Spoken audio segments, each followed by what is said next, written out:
दोस्तों नमस्कार, आप सभी को बहुत-बहुत स्वागत है। आज की इस वीडियो में दोस्तों हम लोग एमएस वर्ड के डिज़ाइन टैब को पढ़ने वाले हैं।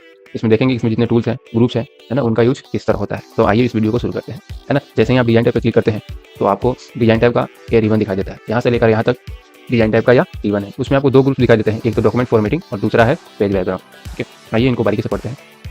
ठीक है, जैसे ही आप क्लिक करते हैं तो इसमें जो डॉक्यूमेंट फॉर्मेटिंग है उसमें आपको फर्स्ट जो टूल दिखाई देता है, फर्स्ट ऑप्शन दिखाई देता है, उसे हम लोग बोलते हैं थीम। अब ये थीम होता क्या है, जैसे आप कोई भी डॉक्यूमेंट लिख रहे होते हैं तो वहाँ पर आपने बहुत सारे कलर अप्लाई किए होंगे, टाइटल होगा, हेडिंग होगा, पैराग्राफ्स होंगे, तो इनका एक प्रॉपर सेट होता है जिसको हम लोग बोलते हैं थीम। तो हम लोग अपने बनाते हैं, अपने से सब कुछ सजाते हैं। लेकिन अगर आपको नहीं आता है तो आप डिजाइन टैब में जाकर के एमएस तो माइक्रोसॉफ्ट की तरफ से जो थीम तैयार किया गया है रेडी है, उसका यूज़ कर सकते हैं। देखिए जैसे मैं थीम पर अपना जो कर्सर है ले जा रहा हूँ तो आप देख सकते हैं कि किस तरह डॉक्यूमेंट में मेरा कलर फ़ॉन्ट स्टाइल ये सब चीज़ें बदल रही है। तो ये होता है थीम। उसके बाद आपको मिलता है यहाँ पर डॉक्यूमेंट फॉर्मेटिंग में ही यहाँ से यहाँ तक टाइटल 1 टाइटल 2 इस तरह का कुछ दिख रहा है। अब ये क्या होता है, जैसे मैंने पहले ही बताया कि जब हम अपने डॉक्यूमेंट में कोई टाइटल अप्लाई करते हैं तो उसको फॉर्मेट करते हैं। ठीक है, तो हम तो अपने हिसाब से फॉर्मेट करते हैं, लेकिन अगर हमें नहीं आता है तो हम डिजाइन टैब में आकर के यहाँ से यूज़ कर सकते हैं। जैसे कि देखिए जैसे ही मैं यहाँ पर जा रहा हूँ तो ये मेरा जो ग्राफिक्स टाइटल है तो ये ऑटोमेटिक चेंज होगा। जैसे यहाँ से क्लिक करूँगा तो आप देख सकते हैं कि जो मेरा टाइटल है, हेडिंग है वो किस तरह चेंज हो रहा है। तो सिंपल सा इसमें कुछ नहीं है, आप यहाँ से थीम अप्लाई कर सकते हैं अपने अकॉर्डिंग, यहाँ से उसका टाइटल, हेडिंग वगैरह चेंज कर सकते हैं। अब है कलर्स। अब कलर्स में क्या होता है, जैसे कि आप यहाँ पर जो चीज़ें देख रहे हैं कि कलर्स किस तरह चेंज हो रहा है, तो अगर आपको इसमें से कोई पसंद नहीं हो तो आप इस कलर्स में जाकर के इजीली उसको अप्लाई कर सकते हैं। फॉर एग्जाम्पल मैं आपको दिखाऊँ, यहाँ पर जैसे ही मैं कलर्स पर क्लिक करूँगा तो यहाँ पर बहुत सारे वैरायटी में मुझे कलर्स यहाँ पर मिल जाते हैं। जैसे कि अगर मैं कोई भी एक सेलेक्ट करूँगा तो आप देखिएगा कि मेरा जो डॉक्यूमेंट का कलर है जो भी फॉर्मेटिंग है वो किस तरह चेंज हो रहा है। तो उम्मीद है कि आप ये समझ जाएंगे। फिर आपको मिलता है फोन्ट्स। अब फोन्ट्स में भी यहाँ पर कस्टमाइज कर रहे थे तो आपको जो फोन्ट अच्छा लगता है वो डायरेक्ट आप यहाँ से सभी डॉक्यूमेंट में अप्लाई कर सकते हैं। ठीक है, अब पैराग्राफ स्पेसिंग। सिंपल सा है, आपका जो भी डॉक्यूमेंट है उसमें किस तरह पैराग्राफ रहेंगे वो चीज़ें स्पेसिंग किस तरह रहेगा वो आप यहाँ से डिसाइड कर सकते हैं। अब इफेक्ट्स में क्या होता है, जैसे कि यहाँ पर मैंने शेप इंसर्ट करके रखा है, तो जैसे जैसे मैं सेलेक्ट करूँगा तो आप देखेंगे कि जो इफेक्ट्स है वो किस तरह आपको यहाँ पर नजर आएगा। आप ध्यान दीजिएगा, मैं इसको हाईलाइट करना चाहूँगा। देखिए यहाँ पर जैसे जैसे मैं इफेक्ट्स को अप्लाई कर रहा हूँ तो यहाँ पर आपको इफेक्ट्स जो है वो नजर आएंगे। ठीक है, तो आप कोई भी डॉक्यूमेंट तैयार करिए, तो अगर आपको सजाने नहीं आ रहा है तो डिजाइन टैब में आइए, यहाँ का थीम्स को सेलेक्ट करिए, फोन्ट्स को सेलेक्ट करिए, कलर्स को, इफेक्ट को करिए, तो आपका जो डॉक्यूमेंट है वाकई में थोड़ा सा अट्रैक्टिव और प्रोफेशनल हो जाएगा। ठीक है, अब इसके बाद हमारे पास जो इस डिजाइन टैब में जो दूसरा ग्रुप है वो बहुत ही इंपॉर्टेंट ग्रुप है जिसका नाम है पेज बैकग्राउंड। इसमें आपको 3 टूल्स मिलते हैं, जिसमें आपको मिलता है कि आप अपने डॉक्यूमेंट में वाटरमार्क कैसे लगा सकते हैं, जो पेज का कलर है वो कैसे चेंज कर सकते हैं, और आप अपने डॉक्यूमेंट में बॉर्डर्स कैसे लगा सकते हैं। चलिए आइए इनको समझते हैं। तो सबसे पहले हम समझते हैं कि वाटरमार्क होता क्या है। देखिए जब हम लोग कोई भी डॉक्यूमेंट खोलते हैं या कोई भी पेज खोलते हैं तो आप देखते होंगे कि पीछे कुछ लेटर्स होते हैं, ओबीसीडी कम होता है, कुछ पिक्चर्स होते हैं, तो उसको हम क्या बोलते हैं, वाटरमार्क बोलते हैं। तो एमएस जो वर्ड है उसमें आपको बाय डिफॉल्ट यहाँ पर कुछ वाटरमार्क नजर आते हैं, बट ये किसी काम का नहीं, क्योंकि हमें खुद से बनाना पड़ता है। तो खुद से बनाने के लिए हम क्या करते हैं, कस्टम वाटरमार्क में जाएंगे,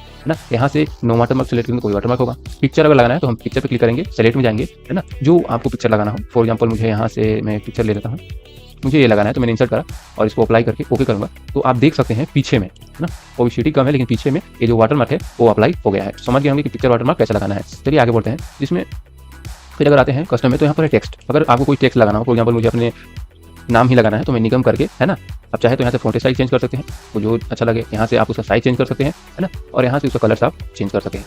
ठीक है, उसके बाद आप अप्लाई करके जैसे ही क्लोज करेंगे तो आप देखेंगे कि पीछे में वो जो वाटरमार्क है वो लग गया है। ठीक है, चलिए तो अब आगे देखते हैं। अब वाटरमार्क है तो वाटरमार्क में कस्टम हो जाने के बाद आपको मिलता है रिमूव। जैसे वाटरमार्क मैंने लगाया इसको रिमूव करना है तो मैं क्या करूँगा, यहाँ से रिमूव वाटरमार्क करूँगा, तो जो वाटरमार्क मैंने लगाया है वो क्या हो जाएगा, रिमूव किया जाएगा। अब है पेज कलर। पेज कलर भी बहुत ही इंपॉर्टेंट होते हैं क्योंकि इसमें आपको अलग अलग ऑप्शन मिलते हैं। जैसे यहाँ से मुझे कोई सिंपल कलर लेना है तो सिंपली मैं यहाँ से सेलेक्ट करके अप्लाई कर सकता हूँ। ठीक है, उसके बाद आपको यहाँ पर स्टैंडर्ड कलर्स मिलते हैं, तो आप यहाँ से जो अच्छा लगता है वो आप अप्लाई कर सकते हैं। अगर आपको कलर्स नहीं रखना है मतलब कोई भी पेज कलर नहीं होना चाहिए, तो आप यहाँ से नो कलर कर सकते हैं। आपको ऑल कलर चाहिए, जैसे कि हम लोग RGB जो वैल्यू पुट करते हैं तो आप इजीली यहाँ से कस्टम में करके पुट कर सकते हैं। जो यहाँ पर देखिए आपको कलर मोड में भी आपको ऑप्शन नजर आते हैं। यहाँ पर मैं दिखाऊँ तो इसको, चलिए मैं इसको डिलीट करके मैं आपको दिखाना चाहूँगा कि आपको कलर मोड में यहाँ पर अलग अलग ऑप्शन मिलते हैं। जैसे कि अभी RGB है और SSL जो होता है वो भी आप यहाँ पर कर सकते हैं। तो आपको उम्मीद है कि ये आपको समझ में आया होगा। फिर आप आते हैं तो यहाँ पर फील इफेक्ट आता है। फील इफेक्ट्स में आपको कुछ ऑप्शंस नजर आते हैं जो कि आप यहाँ देखेंगे, जिसमें ग्रेडियंट है, टेक्सचर है, पैटर्न है, पिक्चर है। इनको भी हम लोग बारी बारी से देखते हैं। तो ग्रेडियंट मतलब क्या होता है, जिसमें हम लोग क्या करते हैं, एक से अधिक कलर को रिमिक्स करते हैं, उसे हम लोग क्या बोलते हैं, ग्रेडियंट बोलते हैं। तो ग्रेडियंट में आपको 3 ऑप्शंस मिलते हैं, जिसमें 1 कलर, 2 कलर और प्रीसेट। प्रीसेट में क्या होता है, पहले ही से बनाए होते हैं, तो हम लोग 1 कलर और 2 कलर को देखते हैं। अब जैसे यहाँ पर आप कलर सेलेक्ट करते हैं तो आपको यहाँ पर ढेर सारा ऑप्शन दिखता है, जो कि मैं चाहूँगा कि आप जब ग्रेडियंट अप्लाई करें तो इन सबको आप बारी बारी से देखें ताकि आपको खुद समझ में आ जाए, क्योंकि इसको ये इतना टफ नहीं है जितना हम लोग समझते हैं। चलिए आगे देखते हैं। जैसे ग्रेडियंट में हमने बोला 2 कलर, तो जैसे हम 2 कलर्स करते हैं यहाँ पर।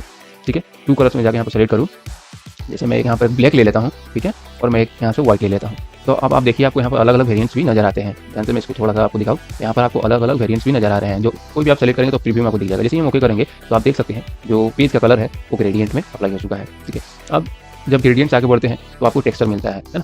जैसे कि किसी पिक्चर में देखते होंगे या किसी भी डॉक्यूमेंट में कुछ इस तरह का आपको टेक्सचर वगैरह नज़र आएगा। तो आप कहाँ से अप्लाई कर सकते हैं? पेज कलर में जाके फिल इफेक्ट्स में जाके यहाँ से टेक्सचर अप्लाई कर सकते हैं। सेम उसी तरह अगर आपको पैटर्न अप्लाई करना है तो सिंपली आप पैटर्न में आइए, क्लिक करिए, आप यहाँ से उसका कलर वगैरह भी चेंज कर सकते हैं और ओके करेंगे तो आप देखेंगे कि पैटर्न भी क्या है अप्लाई हो चुका है।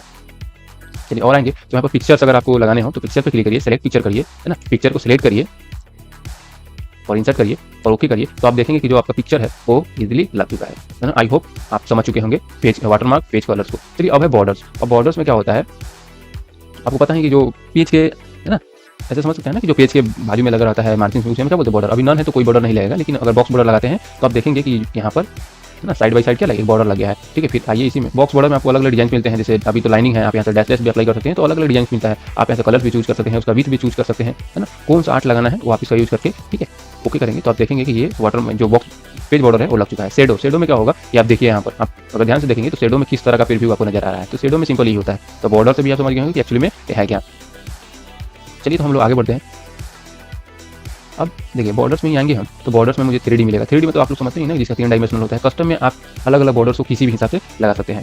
तो देखिए दोस्तों, ये बहुत हार्ड नहीं है, इसको समझना उतना भी टफ नहीं है। अगर आप इसकी प्रैक्टिस करते हैं तो I hope with the time you will be expert in this MS word.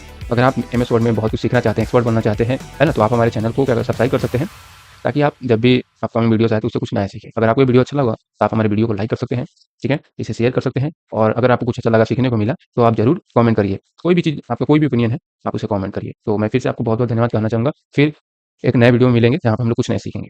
तो अभी के लिए इतना ही। धन्यवाद।